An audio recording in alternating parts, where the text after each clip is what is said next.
tomorrow in this exciting tournament with a team playing against Cape Verde. How did you prepare yourself to get in here, and what is your ambition for this competition? Well, our preparation was done in Ghana. We had our training camp in Kumasi. So then, of course, the travel time from Kumasi to here was very short. So it's been a good camp so far, good spirit in the camp, and of course the players we'd like to think are well prepared. As regards expectations, you can only expect expectations if you perform well enough. And our objective, of course, is in the starting game tomorrow is to be able to play at a good enough and a high enough level that enables us to win the game. I think you never want to speak too far into the future, particularly one day before the first game.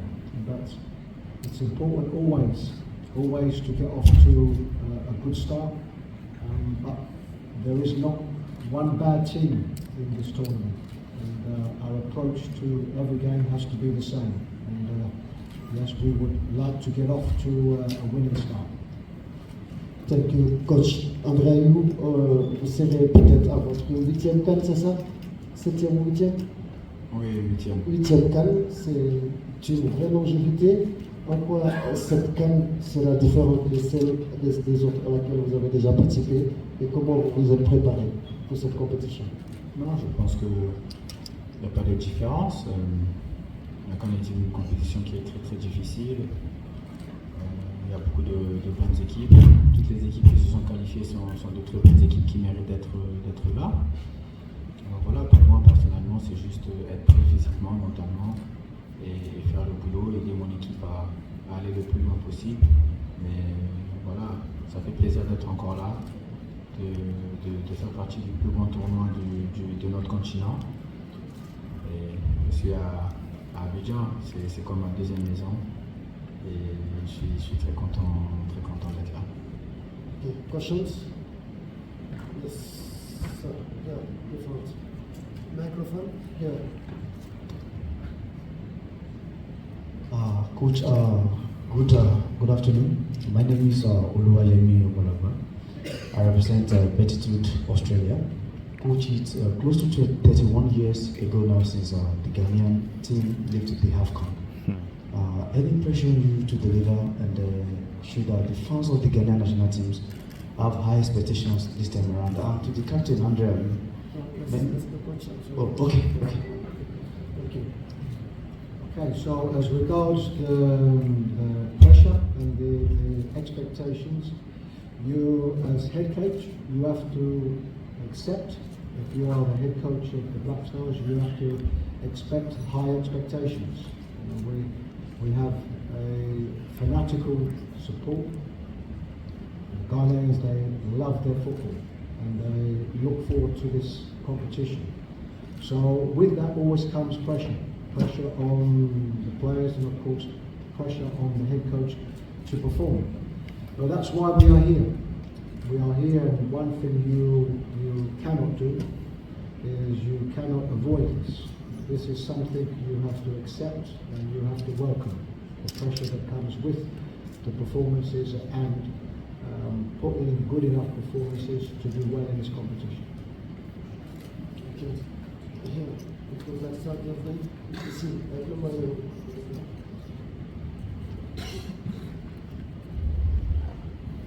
All right, thank you very much. I'm Asari Obe, Sky TV Ghana.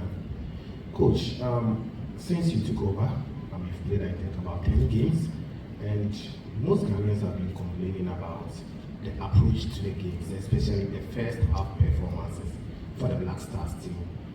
Usually playing the 2 games, of which more progression sometimes becomes difficult for the team. Are we to expect something different in this particular AFCON team from the Ghana team, especially the first half performance, how we are going to play well and probably score some good goals? Thank you. As head coach for the period of time that I've been involved, I am very conscious of areas of our game that we could do better, where we could improve, and this is always the job of the head coach with the players to improve on them areas. And what we have managed to do, of course, is to be here, which is the most important thing. This is competition mode, where qualification in group stages, playing at home and playing away, it's different. We are now in tournament mode, and we know that in tournaments anything can happen. So yes, I'm very conscious of the areas that we need to do better, and we will need to do better in them areas to be successful in this tournament. The ladies there on the back. I'm coming to you after. My name is Rahel Osterwalder. I'm a Swiss journalist. My question is concerning the selection of the goalkeeper. For the last World Cup, Atisigi was the #1 player. For the last 3 games, he didn't play. So what is your motivation for selecting the #1 goalkeeper, and will it be Atisigi for the next games? My selection process is exactly the same for the goalkeeper than it is for every other player. There's always a process that is taken. We ultimately, as head coach, I'm the person that makes the final decision. But of course, I have a coaching staff with me, including a goalkeeping coach. If we are talking specifically about the goalkeeping area, and in these conversations and analyses that take place, it's where we make choices on starting, coming off the bench, starting the next game, and this is normal. This is normal in every team, and these are normal processes that take place. So as regards to the goalkeeper, again, the goalkeeper situation would be no different to a selection process that we would go through for any other position. Yes, we do some discrimination, and then we come back to the man. Thank you. My question goes to Mr. Ayew. I would say that the Ghanaian people are not happy with the performance you showed in the FIFA World Cup 2022. What can you promise them as a senior player in this tournament? Thank you. I think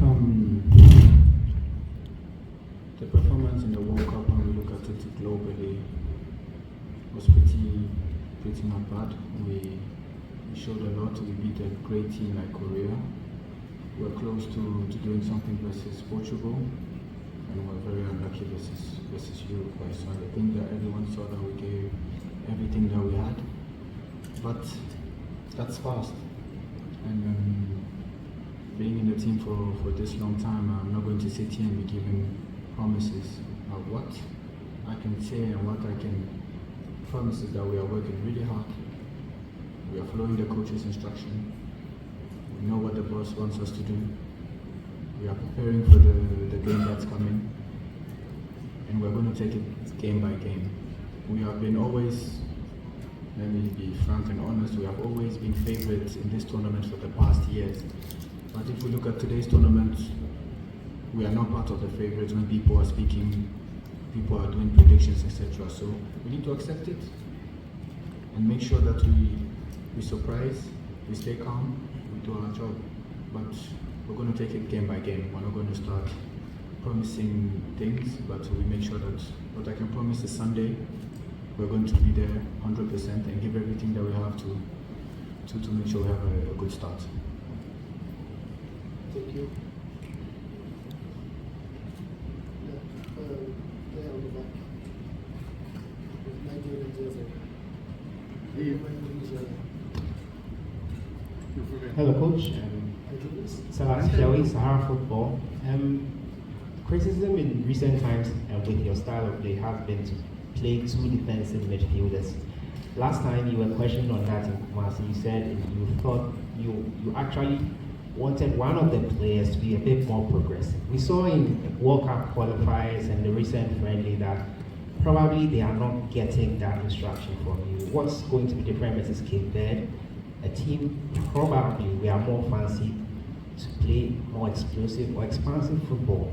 What is going to change there? Is it going to be the same or will see something different? Well, one thing I know and understand is that you certainly wouldn't expect me to give away to you a team or even a team plan going into the game. I have sat, of course, at the end of all of our press conferences and addressed our Ghanaian press after all of the games and been asked similar questions.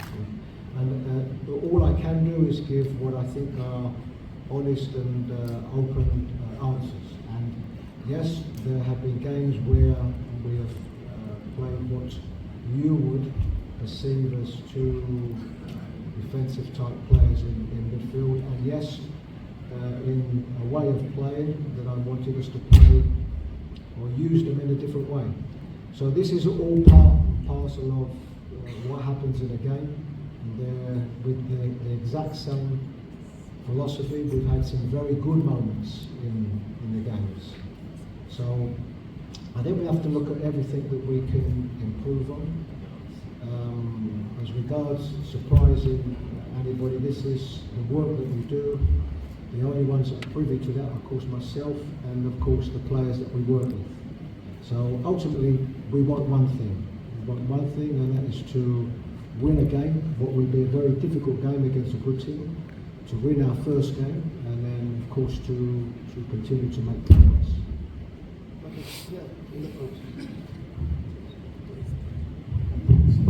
Coach, I'm Alvaro Andrade from Voice of America, Portuguese service. Did you make any special preparation against Cape Verde or no? I think as regards the preparation is, of course, what we show the players in our preparation in the way that they play. Probably I would have to say that most of our preparation has been very much about how we want to play. We have to be aware of the qualities that they have, the threats that they have, because they are a very good team with very good players. So we have to be aware of that. But probably, as I say, the higher percentage of the work that we've done is very much about our style of play and how we want to go about our way of playing.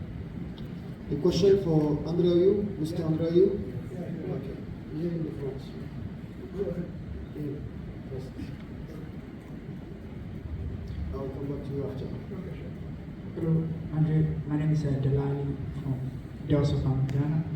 My question is regards to you have the chance of making history as one of the players who caps at the African Cup of Nations. Is this something that you are really looking forward to? And in instances where you are not being given the chance to feature in games, are you going to be worried? Well, I'm here as the leader of the players. I know what I have to do. I know my role. We're here to win game as a teams. We're a group of 27 players where we want to make sure that we lift the flag of Ghana high, that we perform on the pitch and do what we want to do. All the 27 players want to play. I think when you're in a team and you're in such a big competition, everyone wants to be on the field every time, every moment, which is important, because if you don't have that, meaning that there's a problem with the player. But when I look at myself personally, yes, there are, I think, 1, 2 or 3 records that could be broken. I've worked really hard to get to this situation in this position, but most importantly is the team. Is what we're going to do to win games, and if I'm able to break this record with winning games, so be it, and that will be wonderful, and that's what I'm hoping for. But breaking records and not having the results that goes with it, then it's not what I'm looking for as a captain of the team. But yes, if you sit here and say, as a player, you get to a level where you can break records, then you want to do it, and you're going to do everything in your ability to make sure that you break those records. But most importantly, is always the team. And as a leader of the squad, I look at what we can do as a team to make sure that we win games and go as far as we can.